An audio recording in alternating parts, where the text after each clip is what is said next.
To my fellow speakers, students, ladies and gentlemen, good evening. I am Jailor G. Baguio, and I am honored to be one of the speakers tonight to share my insights about the time management. Since our topic is all about time management, who among you here struggled with the time management in the past? Alright, just raise your virtual hand if you agree. Alright, I've noticed that most of you struggled in managing your time. I guess that you also have poor time management, and that is one of the major issues experienced by most of the students these days, and it can really affect you in different ways. As a cultural specialist, I would like to get deeper into this issue and will give you insights that would help us to understand one's way of managing time. Also, the causes of one's poor time management to inform us the effects of poor time management and to identify the different ways in improving poor time management. To start with, what do you think are the causes of poor time management of every student? I believe that because of one's culture or way of living, it can really affect the students in their way of managing their time. So, I have listed here five main reasons of poor time management. First, we have the poor planning skills. It is important to look at the big picture of what needs to be done and the time available to complete all your works.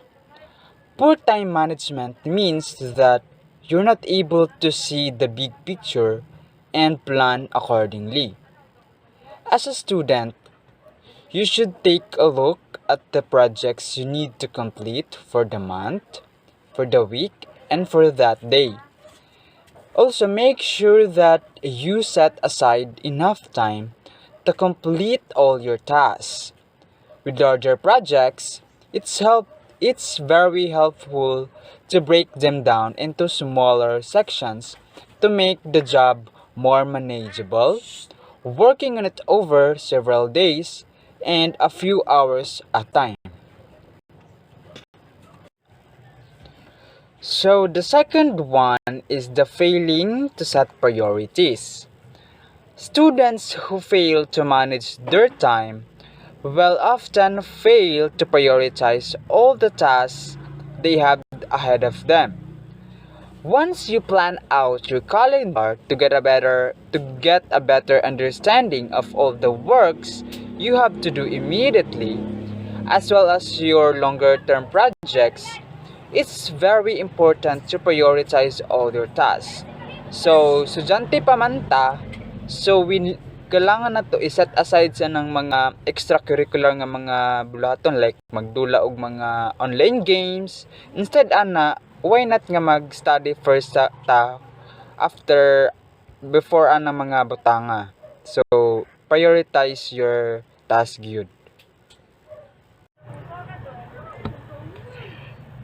The third one is not having clear goals.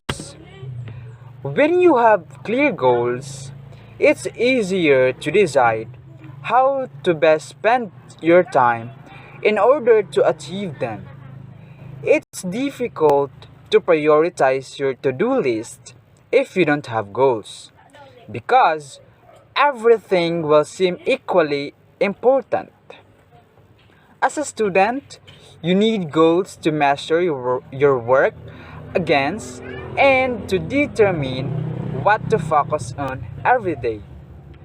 Without having goals, you'll likely strike the easiest things from your to do list every day.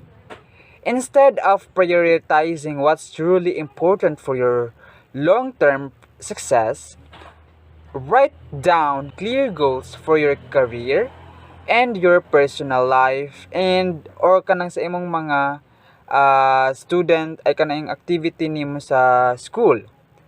Also, set long-term and short-term goals.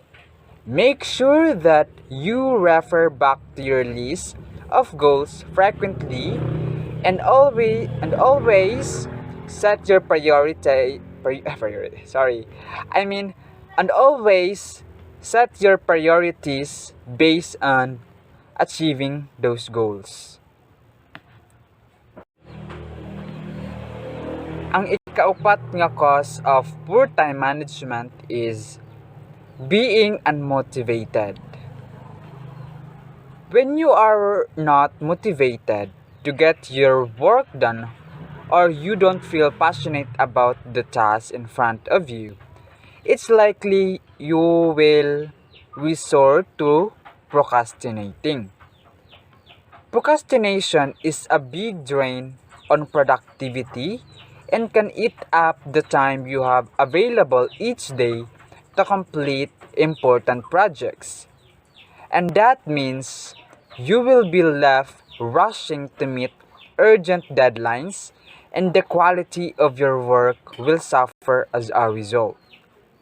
So magdali-dali na gyud mo inig mag-answer mo basta hapit na ang deadlines. And then ang imong performance anang activity is dili gyud siya maayo. And reviewing your long-term goals can also help improve your motivation.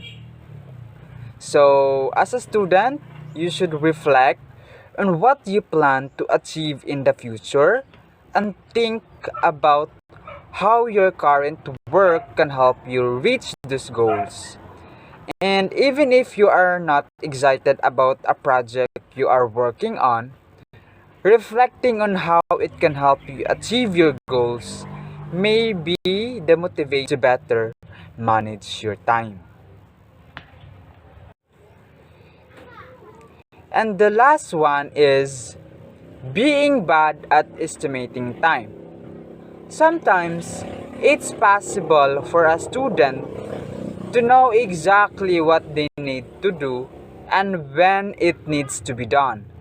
But they have a poor sense of how much time it will take to complete each task.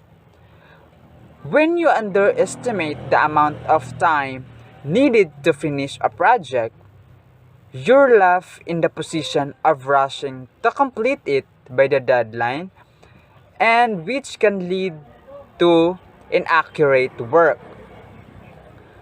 To get better at estimating the time needed to finish your work, it's important to first understand how you spend your time.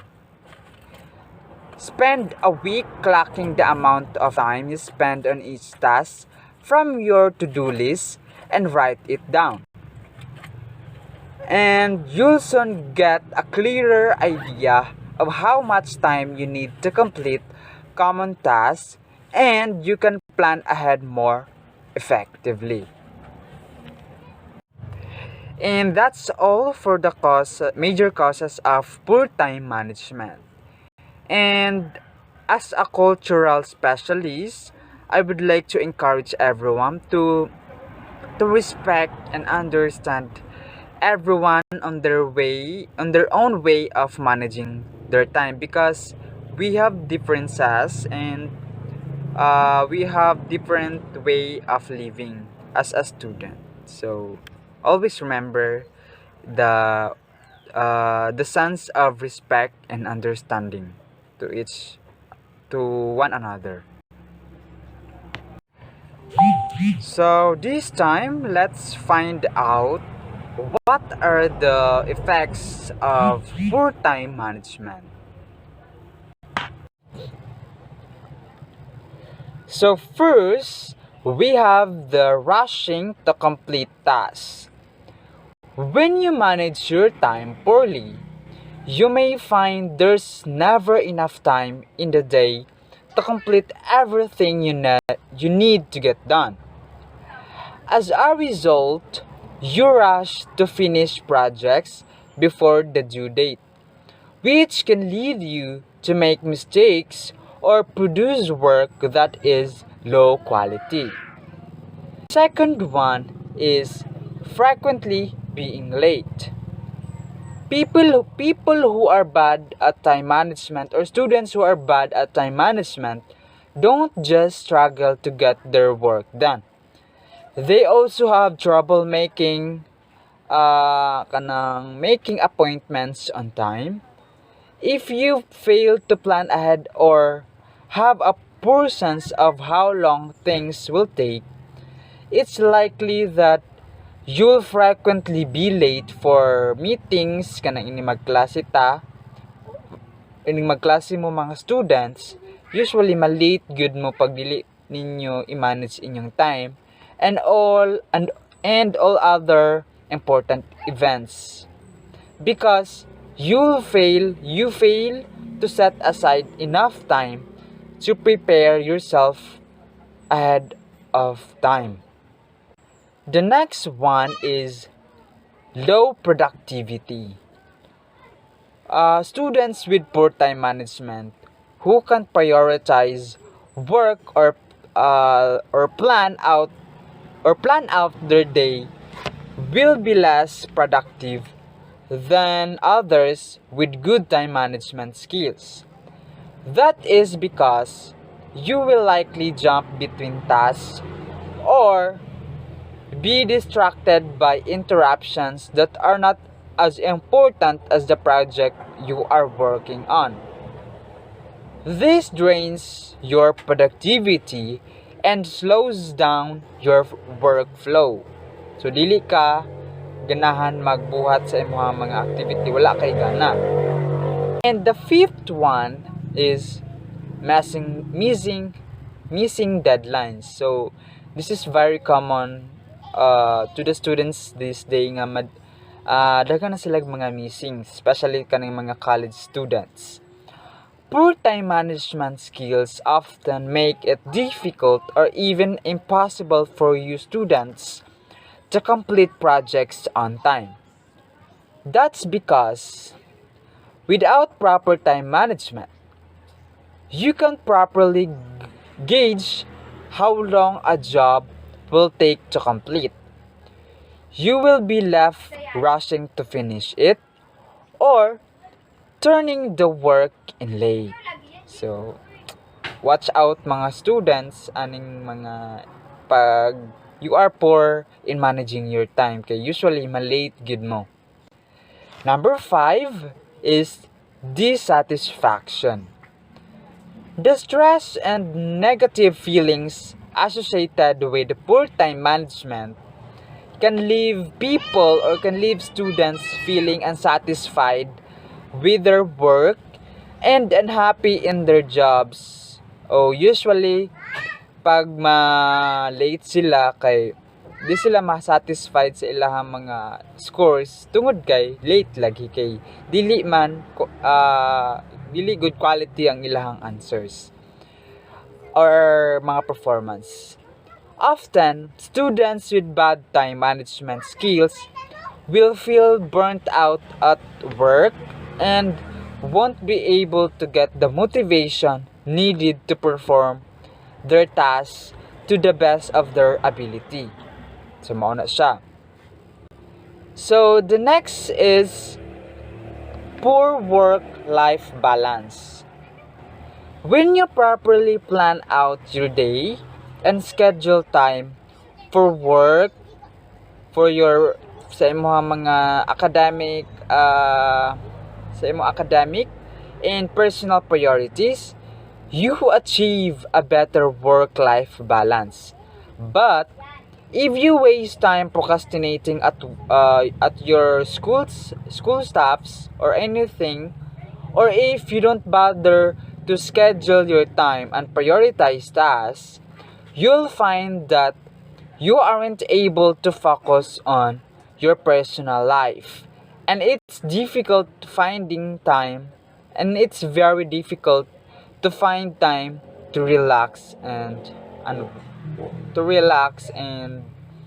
and to get yourself refreshed.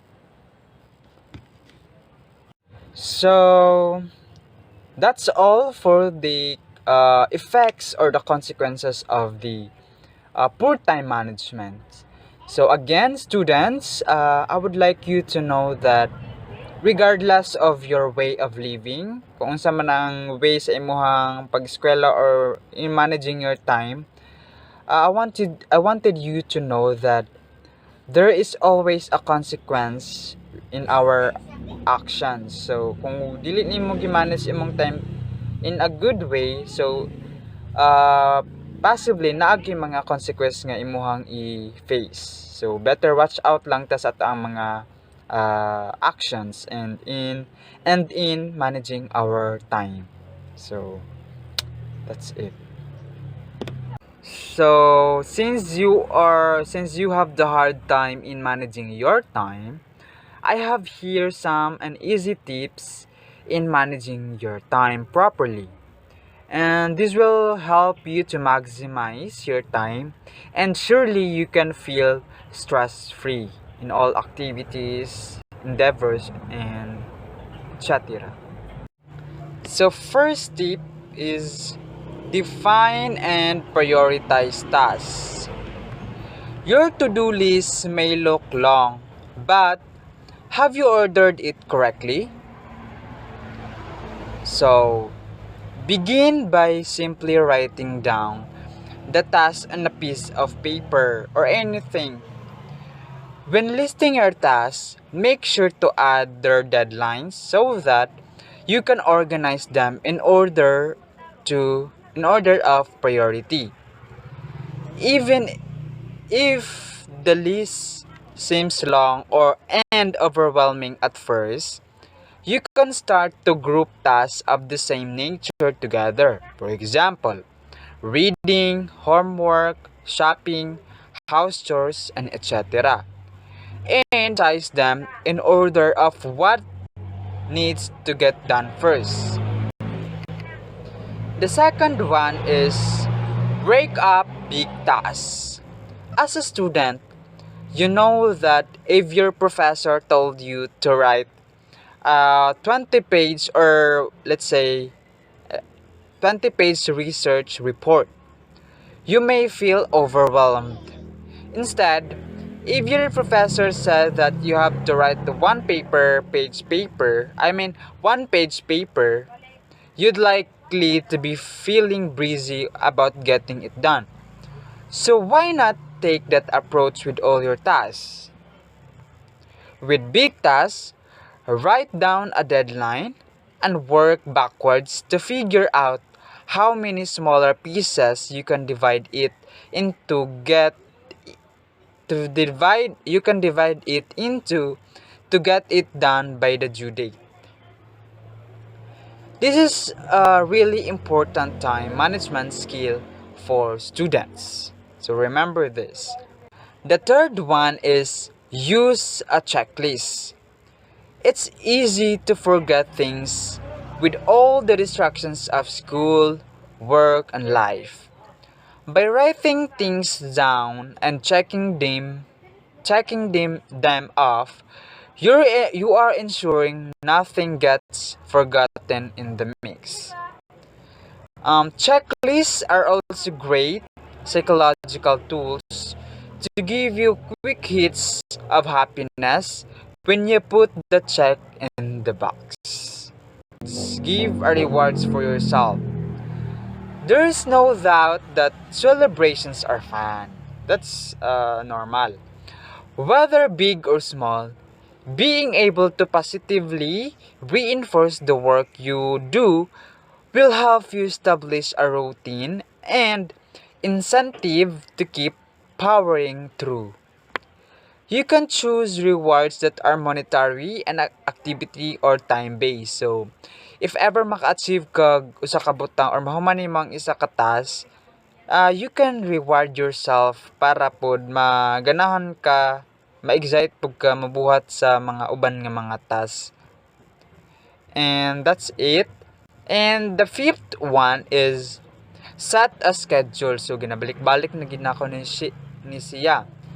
So always set a schedule good kung pencil it or you can pencil it in kung saon nimo pag buhat ang mga butang. You can set date or deadlines para dili ka maglisod usaon nimo pagbuhat ang mga butang. And also, make sure that you put in time for your family, in your spiritual life, and of course in your leisure time.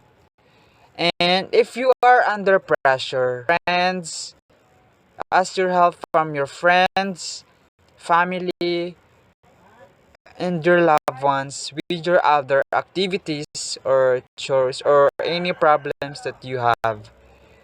And after this, you may be surprised just how happy they are to help so you can succeed. So, ana lang yun. Just always remember this. Number 6 is set realistic goals.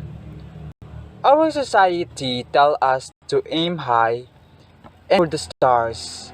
So if you fall, you land on the clouds. But sometimes it makes more sense to set realistic and smaller goals so that you can pass those hurdles and gain momentum to accomplish bigger goals. Slow progress is better than no progress. And by being able to complete the small steps, you're making collective moves to accomplish your long term goals.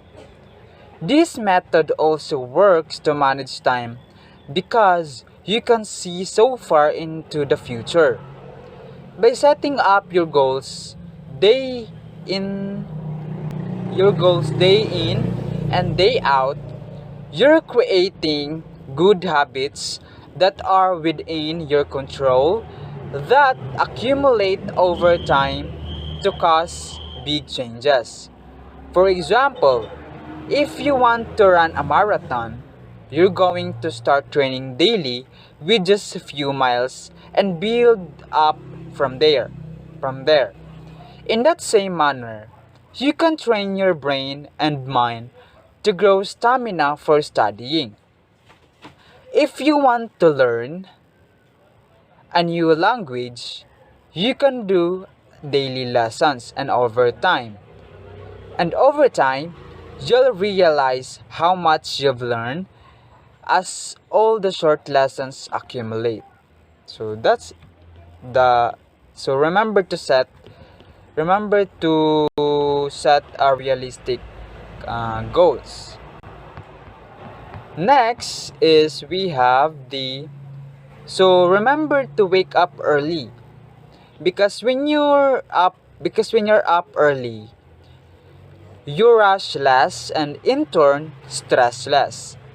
Since the body and mind are getting up from a fresh night's sleep, it's the best time to get all your complex thinking tasks out of the way so that you can be productive and set the tone for your day. Waking up early has a lot of other benefits too. For one, you're up before most other people, so it automatically helps to eliminate distractions. It also gives you the time to exercise and get some me time before all your other commitments take center stage. Number 8, eliminate distractions. Distractions are everywhere, especially the digital kinds, kanang mga online games, kanang Facebook, TikTok, mga ana. There are many apps that can help lock you out of the internet if you can help, but check your apps while trying to work or study. Number 9, one task at a time. Neuroscience research has shown that multitasking is a myth The brain performs one function at a time. And while it may seem like you're doing two things at once, there's still a start stop process happening. All that switching back and forth is more exhausting than staying focused and moving to the next task upon completion of the first. For better time management, focus on one task at a time before switching to the next one. And you can even time yourself and compare how much more you can get actually finished or check off your checklist when compared to taking the multitasking approach. And last but not the least, students always remember to get some rest. Did you know that sleep actually helps increase productivity? Yes, it is. It is important to find out how many hours of sleep your body needs to function properly. But aim for a minimum of 7 hours per night or 8 hours per night if it's possible. Another effective time management skill for students is to take regular breaks while you work or kung mag-answer mo sa iyong mga activities or research. Make sure you regularly break up your study day by grabbing a coffee or eating some fruit because kay a little fact kanang fruit na siya natural sugar that is very good for our brain. And of course, don't forget to drink lots of water because it's full of oxygen. Also, if you are rushing home from your school or karon naman ta online naman ta after class before you need to jump into studying, try to take a 30-minute break before beginning so that you can recharge yourself because it will make you much faster and more efficient when you study. And also, a short walk might also be a good way to relax while also stimulating the brain before moving back into a phase of focus. So that's it. And that's all for our discussion about time management. So, as a recap, we talk about the causes of poor time management, and with that, let us be respectful and understanding on one's way of managing time because we don't know their situation and their side. Secondly, we also talk about the effects of poor time management. As a student, regardless of how you spend your time and the way you live, let's always remember that we have to evaluate our way of spending our time and managing our time because in every actions, there is always a consequence. And lastly, always remember the ways to improve your time management.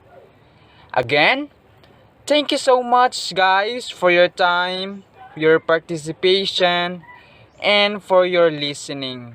Again, thank you and God bless everyone. Bye bye.